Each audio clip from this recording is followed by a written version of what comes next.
اذان کے وقت دعا کی قبولیت کیا ہے؟ چنانچہ اذان کے دوران جو دعا مانگی جاتی ہے وہ بارگاہ خداوندی سے رد نہیں ہوتی ہے۔ حضرت سہل بن سعد رضی اللہ تعالیٰ عنہ فرماتے ہیں کہ نبی پاک صلی اللہ علیہ وسلم نے ارشاد فرمایا، دو اوقات ایسے ہیں کہ ان میں بہت کم کسی کی دعا رد ہوتی ہے، یعنی عام طور پر ان کی دعا جو ہے وہ قبولی ہوتی ہے، رد نہیں ہوتی ہے، رد ہوتی ہے لیکن بہت کم۔ پہلے تو یہ کہ اذان کے وقت جو دعا کی جائے یہ دعا رد نہیں ہوتی ہے۔ دوسرے یہ کہ میدان کارزار میں عین جنگ کے وقت مانگی ہوئی دعا یہ بھی رد نہیں ہوتی ہے۔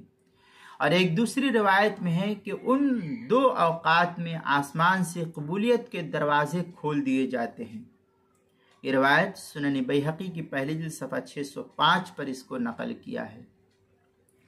کتاب الدعاء للطبرانی کے اندر ہے کہ حضرت ام سلمہ رضی اللہ تعالیٰ عنہ فرماتی ہے کہ مجھ سے نبی اکرم صلی اللہ علیہ وسلم نے ارشاد فرمایا کہ ام سلمہ تم مغرب کی اذان کے وقت یہ دعا پڑھا کرو، اللہم باستقبال لیلک و ادبار نہارک و اصوات دعائک و حضور صلواتک اسألک ان تغفر لی۔ کتاب الدعاء للطبرانی صفحہ نمبر 154 پر اس کو نقل کیا ہے۔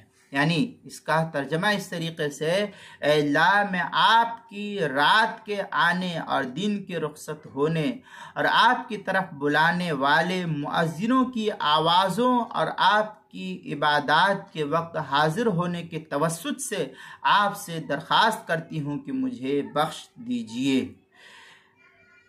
نیز اذان کے فوراً بعد کا وقت بھی قبولیت کا ہے۔ ایک حدیث میں ہے کہ مؤذن کی اذان کا جواب دو، پھر جو دعا مانگو گے تمہیں عطا کیا جائے گا، تم جو مانگو گے تمہیں عطا کیا جائے گا، تم کو عطا ہوگا۔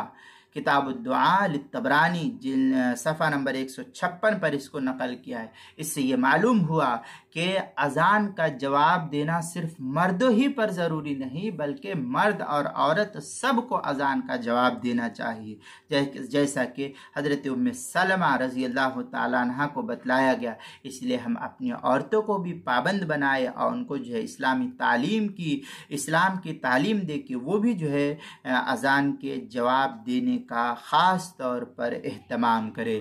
چنانچہ یہ تفصیل جو ہے کتاب المسائل کی پہلی جلد صفحہ 250 اور 251 پر بیان کیا گیا ہے، وہاں دیکھ لیں۔